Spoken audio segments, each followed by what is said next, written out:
Áudio.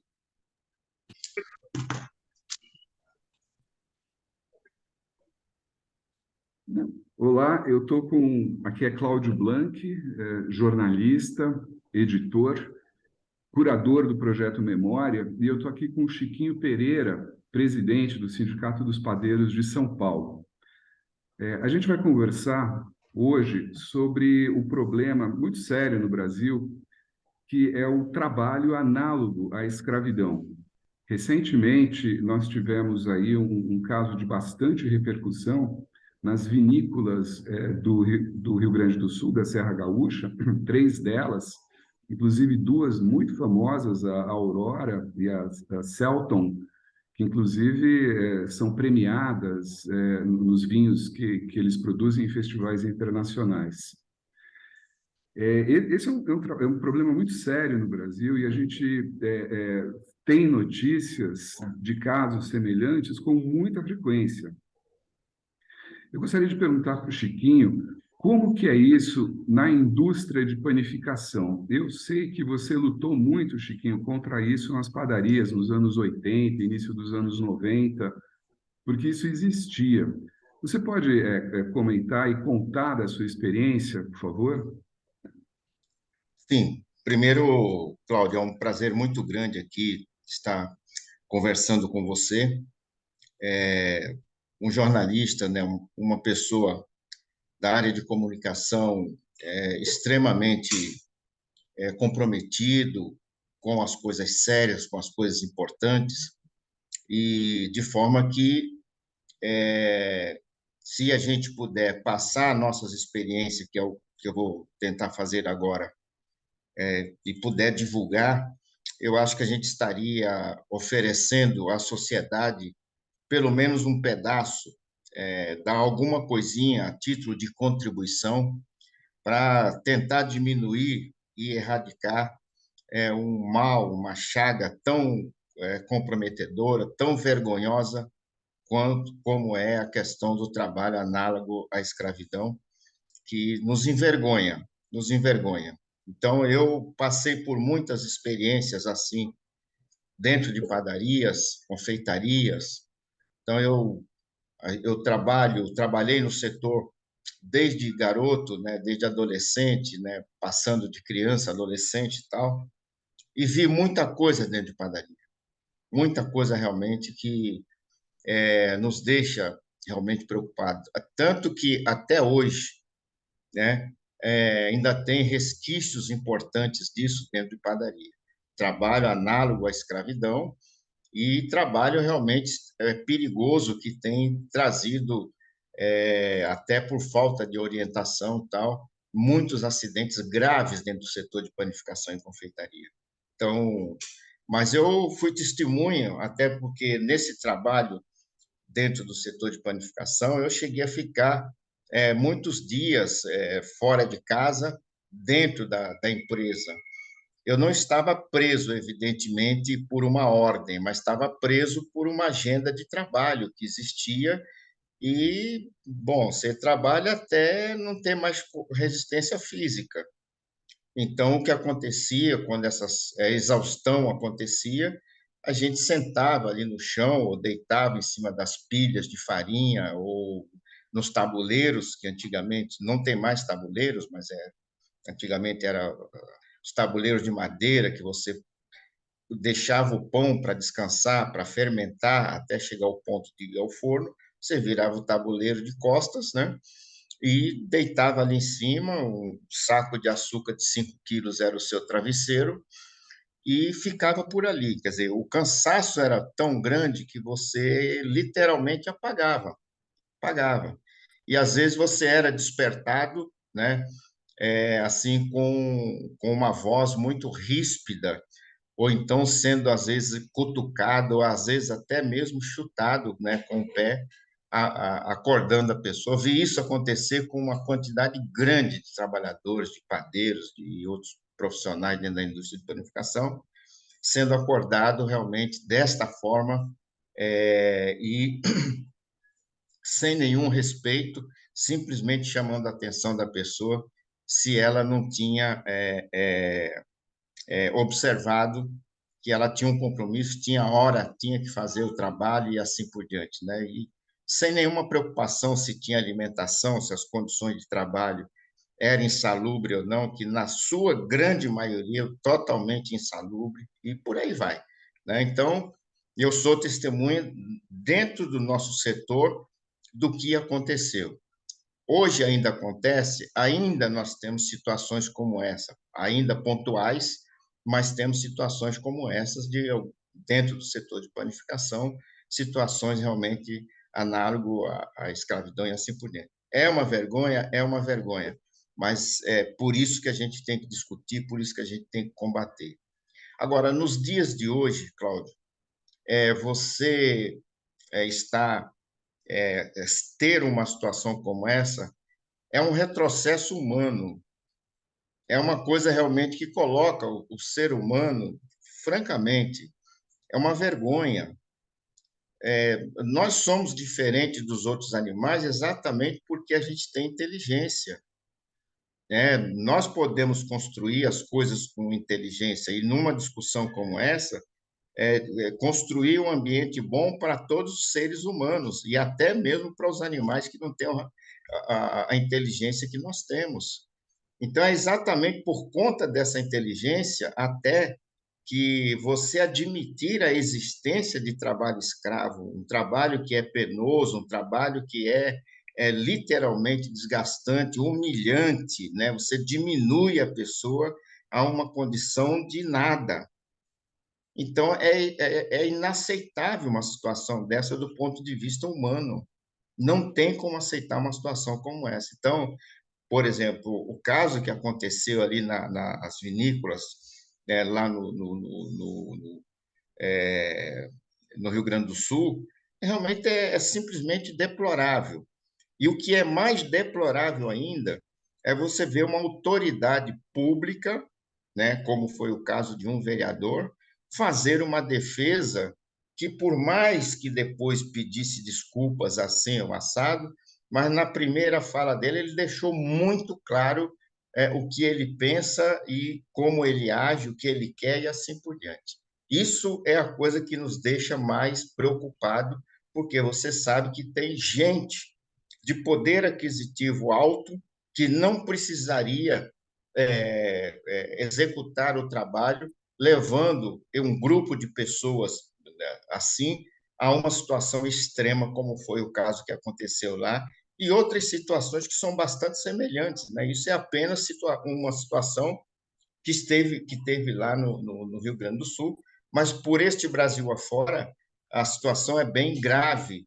Aumentou muito a questão do trabalho escravo no Brasil. Aumentou muito, análogo à escravidão no Brasil. Aumentou muito. E é uma coisa que nós temos que combater, nós temos que lutar, porque isso, acima de tudo, não combina com o desenvolvimento humano ocorrido no mundo. Não pode ser. A sociedade, as sociedades de todos os países não podem aceitar uma coisa dessa. A essa altura, nós não podemos aceitar isso. É desumano o que acontece, nós não podemos aceitar. Chiquinho, o que que você e o sindicato fizeram no sentido de mitigar essa situação na indústria cujos trabalhadores você representa e busca avançar? Então, no nosso caso, concretamente, uma das coisas que nós fizemos logo que viemos para o sindicato era uma das grandes lutas, tinha uma relação assim direta com essa questão do trabalho análogo à escravidão. Porque se não tinha, não era o setor, digamos, como um todo, que trabalhava realmente desta forma, mas nós ainda tínhamos, assim, uma coisa que chocava muito, que era a falta de respeito aos trabalhadores, do ponto de vista de respeitar o horário de trabalho, respeitar que ele precisava, por exemplo, se alimentar dentro desse horário de trabalho, que o trabalho, o ambiente onde ele trabalha, não fosse um ambiente degradante, não fosse um ambiente insalubre e assim por diante. Então, todas essas situações, essas queixas, que dá esse ar ar não, dá esta, caracteriza realmente esse trabalho análogo à escravidão. Quando nós viemos para o sindicato, nós começamos a protestar realmente em relação a isso diretamente. As condições de trabalho dentro do setor de panificação e confeitaria.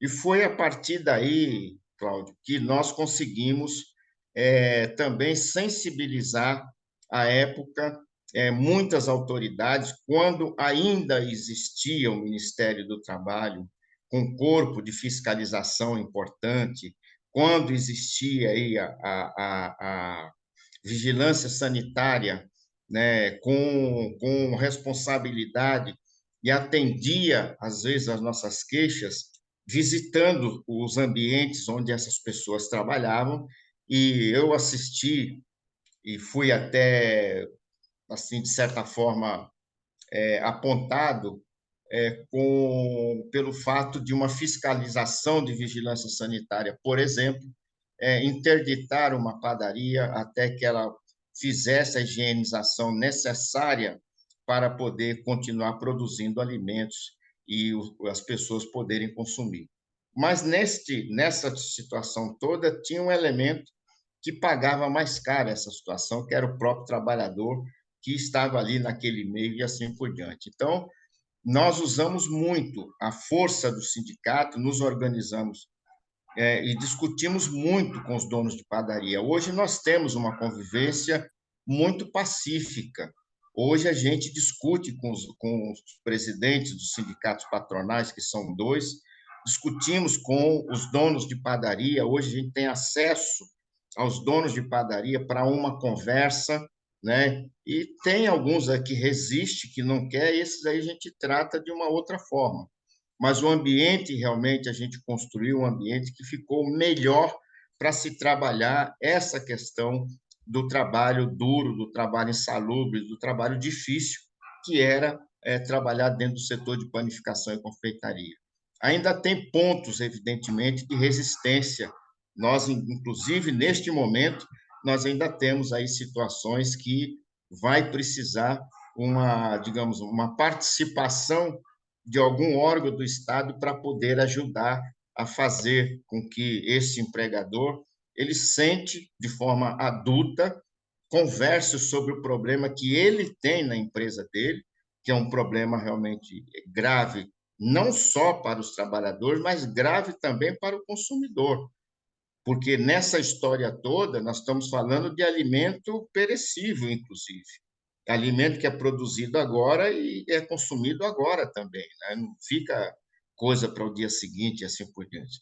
Então, essa questão, este misto, quando nós falamos do trabalho análogo à escravidão, nós estamos falando também que o consumidor, a pessoa que se serve daquela empresa todo dia, dos produtos daquela empresa, também é atingido, de certa forma, em relação à qualidade dos produtos que são feitos num ambiente realmente que não permite que a coisa saia direito. Então, foi uma luta muito grande do sindicato.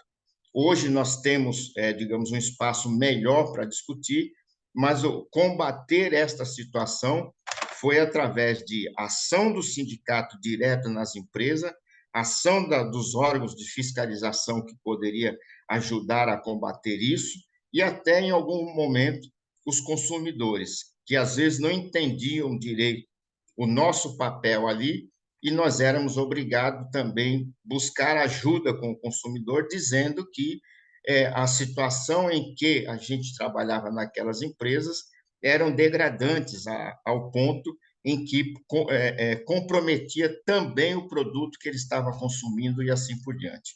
Então, nesta linha, nós conseguimos trazer também o consumidor para esta luta, que ele não fazia ideia como que era aquela situação, e foi realmente assim um período assim estressante, muito estressante para o sindicato e para todos que estavam envolvidos nessa situação, até mesmo para os donos de padarias, que muitos até também nem tinham muita consciência dessa questão, como era, como fazer e assim por diante. Então, foi uma luta grande.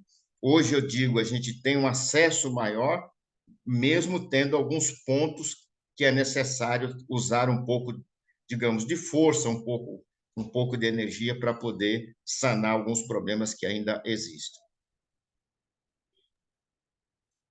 Durante essa campanha, eu lembro bem, antes de vocês, do sindicato, promover essa campanha aqui em São Paulo, até o próprio layout das padarias era muito diferente, né? Era uma coisa que não existia tanta higiene. Hoje mudou completamente essa situação. A gente entra numa padaria, parece uma boutique, né? Hoje em dia, mas antes não era assim. Existia casos de trabalhadores trabalhando sem uniforme, sem camisa, suando, né, em cima da massa. Você poderia descrever essa situação antes da campanha e depois da campanha e contar um pouco como foi essa campanha, como vocês mobilizaram a sociedade para receber o apoio da intenção, né, de vocês de não só resgatar a dignidade do trabalhador, mas também melhorar o produto e que é alguma coisa que acabou até impactando nas próprias padarias, como eu disse, no próprio layout das padarias. Você poderia contar um pouco dessa história, por favor?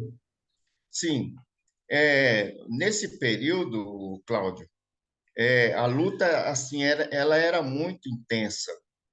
E como nós aceitamos, de repente, a gente se viu envolvido num problema muito grande, um problema muito sério, que envolvia três partes fundamentais dentro de um processo de produção, de um segmento de produção, que precisava, com uma certa urgência, mudar a sua forma de trabalhar, a sua forma de produzir, porque era, inclusive, assim, perigoso para os consumidores, as pessoas, consumir um produto que não fosse feito num ambiente realmente adequado e assim por diante. Nesse período, tinha muita. A gente conseguia sensibilizar, de certa forma, a imprensa, né? Os meios de comunicação tinham muito interesse nessa discussão, talvez porque também são consumidores igual a outro qualquer. Então, começou, quando o sindicato provocava essa discussão, a gente sabia as padarias que existiam e que era assim comprometido, a insalubridade, né, era alta, né, o ambiente de trabalho era pesado, o trabalhador sofria muito, assim por diante. Nós começamos a trabalhar, a tentar trazer como aliado o consumidor no primeiro momento. Por quê? Porque o próprio empregador, quando a gente chegava na padaria e tentava fazer essa discussão, a gente não era recebido. Então, usando uma expressão muito popular, uma linguagem sindical até, a briga era inevitável, era um pingo de água fria numa chapa quente, né? Era assim. Então, o que o empregador fazia? Usava os consumidores contra a ação do sindicato naquele momento.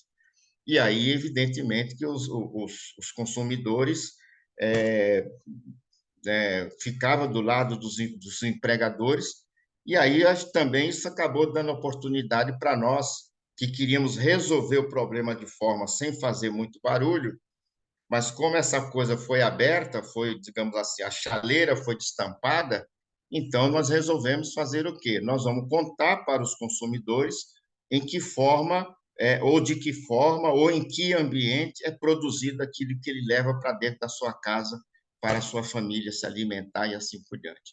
E foi aí que, com essas denúncias, que abriu muito espaço na imprensa, a própria televisão, rádio, jornais, tinham muito interesse em saber como que passou a ser de um interesse público a questão das padarias. Então, eram muitos meios de comunicação dando informações sobre isso.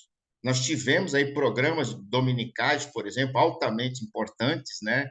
Que uma das atrações era mostrar uma padaria que, porventura, tivesse nessa situação. Então, tinha, eu vou falar até porque isso é público, né? O programa do Gugu, por exemplo, um dos últimos programas que tinha essa situação.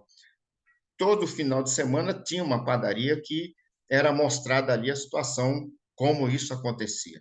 E essa coisa foi tão debatida, tão discutida, que o consumidor começou a entender exatamente o que estava acontecendo.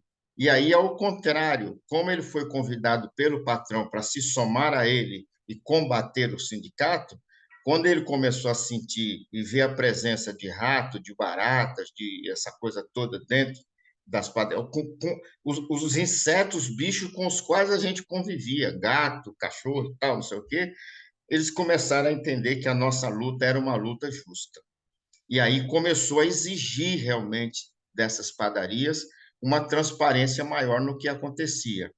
Embora essa luta não, ela especificamente, ela começou com o Sindicato dos Padeiros, mas ela começou a ganhar corpo. E aí foi para outros segmentos, para bares, restaurantes, lanchonetes, etc, etc, e o negócio foi pegando. E foi exatamente daí, desta discussão, que saiu a lei, algumas leis importantes que eu poderia dizer aqui para você. Uma delas foi a obrigatoriedade de pegar o pão, né, de botar o pão dentro do saquinho pegando com a pinça, né? Até que a gente foi repreendido por isso, né?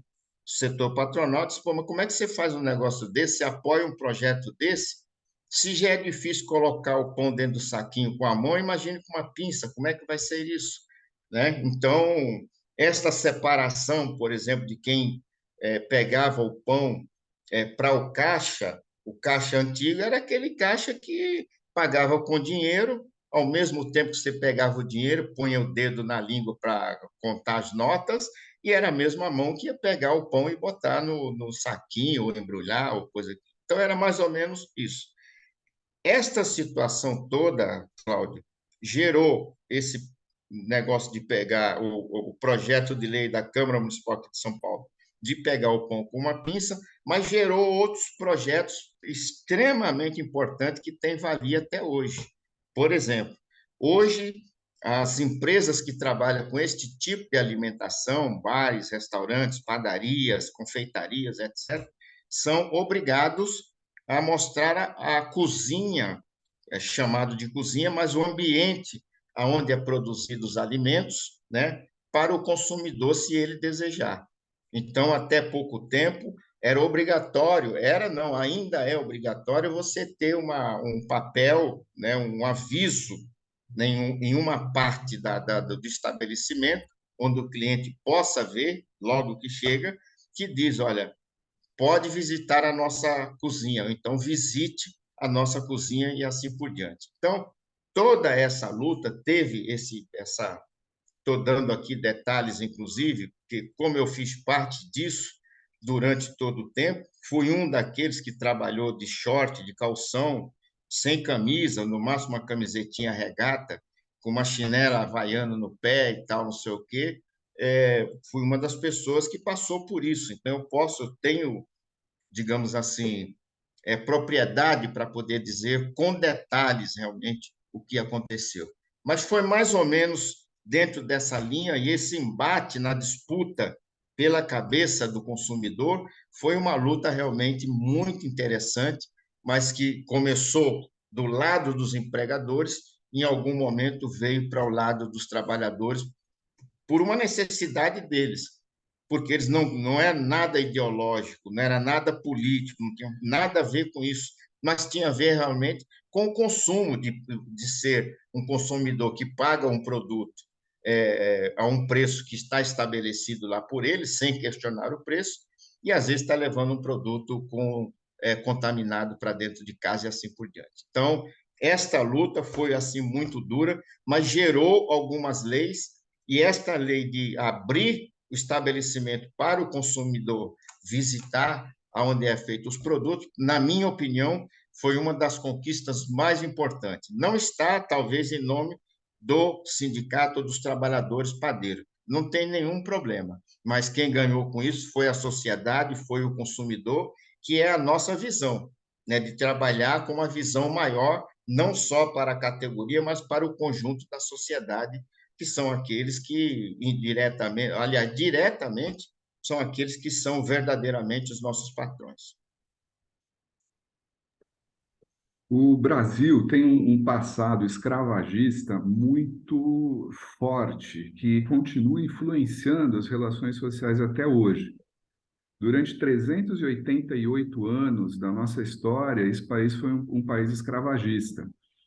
A gente tem depoimentos na época, por exemplo, Charles Darwin, quando veio para o Brasil, né, no navio Beagle, fazer as pesquisas dele, ele ficou impressionadíssimo com a sociedade escravagista que ele encontrou no Brasil. Quando ele saiu daqui, ele jurou que nunca mais colocaria o pé num país escravagista. Tanto que, quando ele publicou A Origem das Espécies, em 1859, foi um livro que teve uma repercussão enorme, ele recebeu um convite para ir para os Estados Unidos, fazer um tour de palestras, e ele se recusou porque os Estados Unidos eram um país escravagista. É claro que hoje nós não temos a escravidão como tínhamos no passado, cuja principal e pior característica é o ser humano se tornar propriedade. Ele poderia ser vendido como se vende gado. Famílias eram separadas, né, por causa disso, né? Mas essa repercussão ainda existe hoje e muito forte. A gente percebe isso e reproduz posições como essa do vereador que você acabou de mencionar, justificando que existe uma falta de mão de obra por causa dos pacotes sociais, né, que minimizam problemas como a fome, por exemplo, né? O que a gente percebe é um sequestro da dignidade do trabalhador. Isso é muito claro. O trabalhador, ele é humilhado, ele precisa abaixar a cabeça porque depende daquele emprego, etc., né? E eu sei, Chiquinho, que você tem um foco muito grande no sentido de recuperar e dar dignidade, conferir dignidade para o trabalhador. Eu gostaria de colocar uma última pergunta para você nesse sentido. Qual é a sua percepção da herança escravagista no Brasil com relação aos operários, ao chão de fábrica e com relação a esse sequestro de dignidade? Estou vendo aqui o nosso amigo Sidão chegando aí. Tudo bom, Sidão? Ô, O Cláudio, tudo bem? sequestro. Só estou falando um negócio com o Chiquinho aqui, que o menino vai se despedir aqui, já estamos saindo aqui. Um minutinho, dá um minutinho para mim?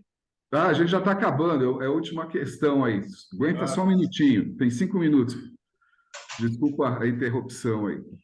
Mas eu gostaria que você comentasse sobre isso, sobre essa herança escravagista e sobre a recuperação da dignidade do trabalhador, como uma última questão. Então, Cláudio, eu acho que, assim, sempre foi, assim, do ponto de vista humano, repugnante a questão escravagista no Brasil e no mundo, né? É um negócio repugnante, é totalmente desumano e, enfim, me falta palavras até para poder qualificar isso, né? Então, desumano. Mas eu vejo que, por exemplo, o trabalho análogo à escravidão, ele ganhou outros contornos, que, na minha opinião, é igual ou pior, porque nós estamos vendo aí, assim, verdadeiros genocídios em relação ao que está acontecendo com o povo, no nosso caso, o povo brasileiro. Um Brasil, um país que chegou a ser a sexta economia do mundo. O episódio das vacinas deixa isso muito claro, Cláudio Blanc.